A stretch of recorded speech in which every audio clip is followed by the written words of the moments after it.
அப்பதான் கர்த்தர் உள்ளே இறங்கி வருவார். எதையாவது சிந்திச்சுட்டு தேவையில்லாத நினைவுகளை நம்முடைய வாழ்க்கையில நாம் நினைத்து கொண்டே இருந்து விட்டு, ஆண்டவரே ஜெப வேளையில் மாத்திரம் வந்து என்னை முழங்கால் படிட்டு ஆண்டவரே என்னை ஆசீர்வதியும் என்று சொன்னா ஆண்டவரால் நம்மை ஆசீர்வதிக்க முடியாது. அந்த ஆசீர்வாதத்தை ஆண்டவர் நமக்கு கொடுக்க முடியாது. நினைவுகளையே நாம் முதலாவது இதைத்தான் நினைக்கணும், இந்த நினைவு தான் என்னுடைய உள்ளத்தில் இருக்கணும், இந்த நினைவுகள் என்னை விட்டு எடுத்து போடப்பட வேண்டும் என்பதை நாம் பிரித்து அறிந்து நம் நினைவுகளை முதலாவது தேவனுக்கு முன்பதாக ஒழுங்குபடுத்த வேண்டும் என்பது ஆண்டவர் நம்மிடத்தில் எதிர்பார்க்கக்கூடிய காரியம். பிரியமான ஆண்டவருடைய பிள்ளைகளே, ஒருவேளை நான் மோசே குறித்து பார்க்கும்போது எபிரேயர் 11ஆம் அதிகாரத்துல 24 வாசிக்கும் போது, விசுவாசத்தினாலே தான் பெரியவன் ஆன போது பார்வோனுடைய குமாரத்தின் மகன் எனப்படுவது வெறுத்து அப்படின்னு சொல்லி வசனத்தை பார்ப்போம். அவருக்குள்ள வெறுப்பு, எகிப்தின் அநித்தியமான பாவ சந்தோஷங்களை அனுபவிப்பதை பார்க்கிலும் அப்படி சொல்லி ஒரு வசனத்தை பார்ப்போம். இது மோசேயுடைய நினைவுகளிலேயே அமைந்து விட்ட ஒரு காரியம். மோசேயுடைய நினைவிலேயே அநித்தியமான பாவ சந்தோஷங்களின் நினைவுக்குள் இருக்கவே கூடாது. என் நினைச்சாலே அது பாவம், பாவ சந்தோஷங்களை குறித்து நினைத்தாலே பாவம். ஆண்டவர் அருமையா சொல்லுவாரு, மத்தேயு 5ஆம் அதிகாரம் 28வது வசனம் நினைக்கிறேன், ஒரு ஸ்திரீயை இச்சையோடு பார்க்கிற என்று ஒரு வசனத்தை சொல்றார் ஆண்டவர். அந்த நினைவிலேயே அங்கே பாருங்கள் ஒரு விபச்சார சிந்தனை, நினைவிலே ஒரு விபச்சார நினைவு. ஆண்டவர் சொல்றாரு, அதையே கர்த்தர் என்ன செய்யறாரா, கூர்ந்து பார்க்கிறார். அவனுக்குள் நினைவு விபச்சார நினைவாக இருக்கிறது என்று சொல்லி ஆண்டவர் சொல்கிறார். அப்படியே அது செயல்பட்டதாகவே கருத்தில் வைக்கப்படுகிறது என்று ஆண்டவர் சொல்கிறார். பிரியமான ஆண்டவருடைய பிள்ளைகளே, முதலாவது இருதயங்களை நாம் வேதம் சொல்வதை ஒழுக்கப்படுத்த வேண்டும்.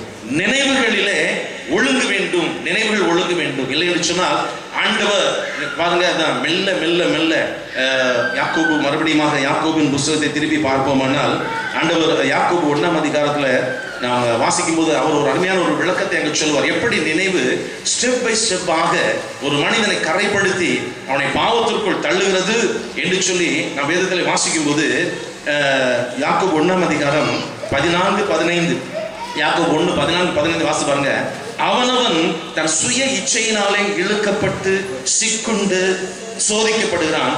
இச்சையானது கற்பம் தரித்து பாவத்தை பிறக்கும், பாவம் பூரணமாகும் போது மரணத்தை பிறப்பிக்கும். பாத்தீங்களா? அப்ப மெல்ல மெல்ல அந்த நினைவு அவனை மெல்ல மெல்ல அவனுடைய ஒழுக்கம், அந்த ஆரம்பத்திலேயே அதை நம்ம ஒழுக்கப்படுத்தலைன்னா அது மெல்ல மெல்ல அது இச்சையானது கர்ப்பம் தரித்து பாவத்தை பிறந்து பாவம் பூரணமாகும் போது அது மரணத்தை உண்டு பண்ணிவிடும். அது கிரியையில அருமையான ஒரு ஊழியக்காரர் விதமாக சொன்னார், ஒரு எண்ணத்தை விதைச்சா ஒரு வார்த்தையை அறுப்பாய். ஒரு நினைவை நம்ம என்ன செய்யணும், மனதில் விதைச்சிட்டோம்னா அது ஒரு வேளை நம்முடைய வாயில வந்துருமா. அடுத்து ஒரு வார்த்தையை விதை, ஒரு செய்கையை அறுப்பாய். ஒரு வார்த்தையை நம்ம விதைச்சோம்னா ஒரு செய்கை நம்முடைய அதனுடைய ரிசல்ட் என்னன்னா ஒரு செய்கை. ஒரு செய்கையை நம்ம தொடர்ந்து செஞ்சோம்னா அது நம்முடைய வாழ்க்கையில் பழக்கமாய் மாறும். ஒரு செய்கை விதை ஒரு பழக்கத்தை அறுப்பாய்.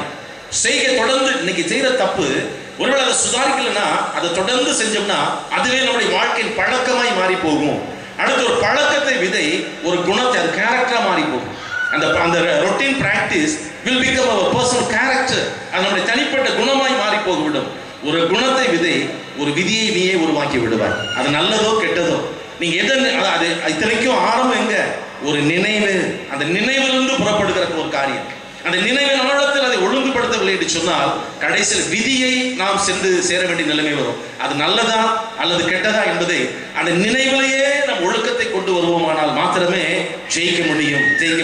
பிரியமான ஆண்டவருடைய பிள்ளைகளே, ஆக முதலாவது நம்முடைய அந்த செல்ஃப் டிசிப்ளின், சுய ஒழுக்கத்தில் முதலாவது நாம் ஒழுங்குபடுத்த வேண்டிய காரியம் எதை நினைக்க வேண்டும், எதை நினைக்க கூடாது.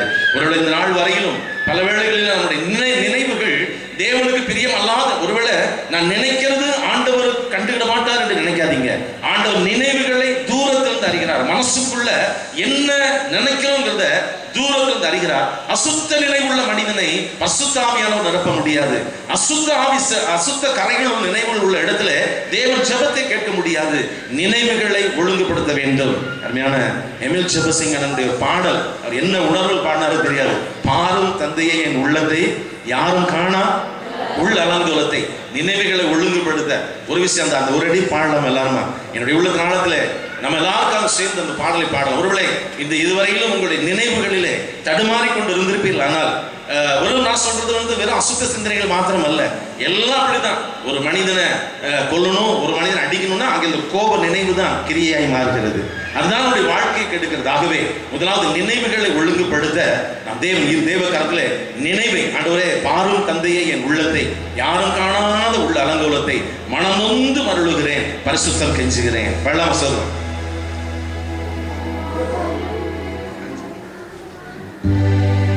பாரும் தந்தையே எந்த உள்ளத்தை, யாரும் காணா உள் அலங்கோ. நீங்க தான் பாடணும்.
வாழ்க்கையில் நான் சந்தித்த ஒரு அருமையான ஒரு மனிதன், பாம்பே பட்டணத்தில் ஆந்திராவை சேர்ந்த ஒரு சகோதரர். ஒரு நாள் அவங்களுடைய ஆளுகளை பேசிட்டு இருக்கும்போது அந்த பிரதர் வந்து என்கிட்ட பேசினார், மனம் திறந்து பேசினார். அதாவது நம்முடைய இருதயங்கள் டிரான்ஸ்பரண்ட், அதாவது வெளியரங்கமாக இருக்கணும், அங்கே இங்கே எதுவுமே ஒளிமறை இருக்கக்கூடாது. இந்த பிரதர் என்கிட்ட கேட்டார் ஒரு நாள், 2வது நாள் மீட்டிங் முடிந்த உடனே என்கிட்ட வந்து கேட்டார், ஐயா அழுகிறார், அழுதுகிட்டே கேட்குறாரு, பிரதர் எனக்கு பெரிய சோதனை, என்னுடைய மகா காலேஜ் படிக்கிறார், அவளோட படிக்கிற பிள்ளைகள்லாம் வராங்க, மனம் திறந்து பேசுகிற ஒரு மனிதன், அதுக்காக ஆண்டவர் சோதரிக்கிறேன். ஏன்னா உங்களுக்கு நம்மகிட்டலாம் அதை பேச முடியுது, என் மகளை மட்டும் மகளா பார்க்க முடியுது என்னுடைய இருதயம். என் மகளோடு கூட படிக்கிற பிள்ளைகள் வரும்போது அவர்களை என்னுடைய மகளாக பார்க்க முடியாதபடி தடுமாறுகிறேன். என் இருதயம் ஒரு இச்சையினால் பாவத்தால் நிறைந்திருக்கிறது, எனக்கா ஜெபம் பண்ணுங்க என்று சொல்லி அவர் கண்ணீரோடு கூட 2வது நாள் மீட்டிங் முடிஞ்சோன்னு என்கிட்ட கேட்டார். உண்மையான அந்த இருதயத்தை திறந்து என்கிட்ட பேசுறேன். எனக்கும் மனசு கஷ்டமா இருந்தது, ஜெபித்தேன். 3வது நாள் மீட்டிங் முடிந்துட்டு, 3வது நாள் மீட்டிங் முடியுது, கடைசி ஜெபம், கடைசி பாடல், உம்மண்டை தேவனை பாடலை பாடி ஆராதிச்சுட்டு இருக்கிறோம். திடீர்னு ஒரு சத்தம் போட ஆரம்பிச்சார். திடீர்னு அந்த பிரதர் சத்தம் போட ஆரம்பிச்சார். மீட்டிங் முடிஞ்சோன்னா ஓடி வந்து கேட்டார், என்ன ஓடி வந்தார், என்ன பிரதர் அப்படின்னு கேட்டேன். சொன்னாரு, ஐயா இது சொன்ன பிரச்சனைக்காக நான் ஆண்டோட அழுது ஜெபம் பண்ணிட்டு இருந்தேன். திடீர்னு பார்த்தீங்கன்னா அந்த கடைசி பாடல் பாடும்போது மேடையில் இயேசு கிறிஸ்து நின்றார், பக்கத்தில் தூதர்கள் இருக்கிறது என் கண்ணால் பார்க்கணும். அவர் சொன்னார், ஆண்டவர் சொன்னார், கண்ணை திறந்துப்பா. திறந்து பார்க்கும்போது மேடையில் இயேசு கிறிஸ்து நிற்கிறார், 2 பக்கம் தூதர்கள் நிற்கிறாங்க. அப்போ இவர் ஆண்டவர் பார்த்து இவர் கதறி அழும்போது ஆண்டவர் சிரிச்சுட்டே கையில் ஒரு ரோஜா பூ கொத்து வச்சிருந்தார். ஆண்டவர் மேலே முன்னாடி ஒரு பூ, பின்னால இலை இருக்கு, அதை தூக்கி அப்படி போட்டாராம். இவர் வாங்கலாம்னு அப்படி கையை நீட்டி பிடிக்க போனாராம். போகும்போதே அந்த பூக்கொத்து அவருடைய உச்சம் தலையிலிருந்து உள்ள கால் வரைக்கும் தடவி அப்படியே கடவி போனது தெரிஞ்சது. அந்த வினாடி அந்த அசுத்த சிந்தனை என்னை விட்டு போய்விட்டது என்று சொன்னார். கரங்களை தட்டி தேவன் சுத்தத்தை விரும்புகிறார். இருதயம் சுத்தமாக இருக்க வேண்டும் என்று இயேசு விரும்புகிறார். ஆனா ஆண்டவர் நம்மை கட்டாயப்படுத்த மாட்டார். நம்ம ஒழுங்குபடுத்தும் போது தேவன் நமக்கு உதவி செய்கிறவராக இருப்பார். எதையுமே நம்ம சப்போர்ட் பண்ணணும். நீங்க நல்லா கவனிங்க. நம்முடைய உதவி இல்லாமல் தேவன் எதையுமே நம்முடைய இன்டென்ஷன் இல்லாம ஆண்டவர் எதையுமே செய்ய மாட்டார். ஒருவேளை நான் ஒரு காரியத்தை சொல்லி கடந்து போற இடத்துக்குள்ளாக 5 அப்பம் 2 மீன் வச்சுக்கலாமே. 5 அப்பம் 2 மீன் 5000 பேர் பட்னியா இருக்கிறாங்க. நான் சொல்றது God expects our cooperation.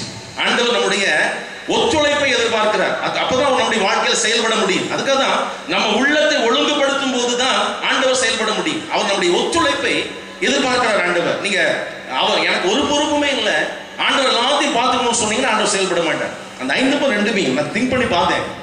உடனே அங்கே என்னப்பா இருக்கு அப்படின்னு கேட்டா, ஏன் ஒரு பையன் கிட்ட ஒரு 5 அப்பம் 2 மீன் அப்படின்னு அதை பிடிங்கிடுவான்னு ஆண்டவர் சொல்லியிருக்க மாட்டார். நிச்சயமா எனக்கு தெரியும். அந்த தம்பியை கூட்டிட்டு வான்னு தான் சொல்லியிருப்பார் ஆண்டவர். அவனை அப்படியே கூட்டிட்டு வர்றாங்க. 5 அப்பம் 2 மீன் அவன் கையில தான் இருக்கு. அப்படியே வரான். வந்த உடனே ஆண்டவர் அவனை கையில தலையில கை வச்சு ஆசீர்வதிச்சு, கிட்டவா தம்பி, எந்த ஊர், என்ன, எப்படி இருக்கிற, எங்க இருந்து வந்திருக்கிற எல்லாம் விசாரிச்சிருப்பாரு. விசாரிச்சுட்டு ஒரு காரியத்தை ஆண்டவர் கேட்டிருப்பார்.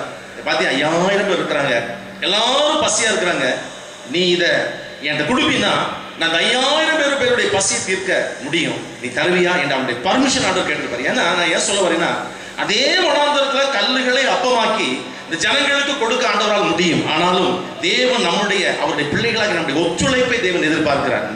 இந்த நிகழ்ச்சி எனக்கு அதுதான் அதிகமாக ஞாபகப்படுது. நீங்களும் நானும் வாலண்டரியா கர்த்தர்கிட்ட நம்ம போவதற்கு நம்ம முன் வராத வரையிலும் கர்த்தர் எந்த செயலும் நம்முடைய வாழ்க்கையில் செய்ய மாட்டார். அப்ப அவன்கிட்ட கேட்பார் ஆண்டவர், கொடுக்குறியாப்பா, 5000 பேர் பசியா இருக்கிறாங்க, அவங்களுக்கு எல்லாம் பசி, அவங்களுக்கு சாப்பாடு கொடுக்கணும், நீ இதை தருவினா நான் அதை வச்சு அவங்களுக்கு உணவு கொடுக்க முடியும். சொன்ன மாத்திரத்தை இந்த பையன் என்ன சொல்லியிருப்பான், சரி ஆண்டவரே தாரேன். நல்லா கவனிங்க. அதை வாங்கி ஆண்டவர் வானத்தை பார்த்து செவித்து அப்பத்தை எடுத்து கொடுக்கும் போது இவன் கிட்ட தான் நிற்கிறான். அவன் அப்படி கையில பிடிச்சிருக்கிற ஒரு கருத்துல எல்லாரும் எடுத்து கொடுக்குறான். ஆச்சரியமாய் பார்க்கிறான் அந்த தம்பி, ஆச்சரியமா பார்க்கிறான். எல்லாரும் திருப்தியா சாப்பிட்ட பிறகு நல்லா கவனிச்சு பாருங்க. நினைக்கிறேன் ஆண்டவர் ஃப்ரை பண்ண ஃபிஷ் எப்படி இருக்கும், நம்ம அவர் தண்ணிய சாதாரண தண்ணிய சொல்லுங்க சுவையான ரசமாய் இல்லையா, சுவையான ரசமாய் மாட்டினார். ரொம்ப சுவையா மாட்டினார் சாதாரண தண்ணிய.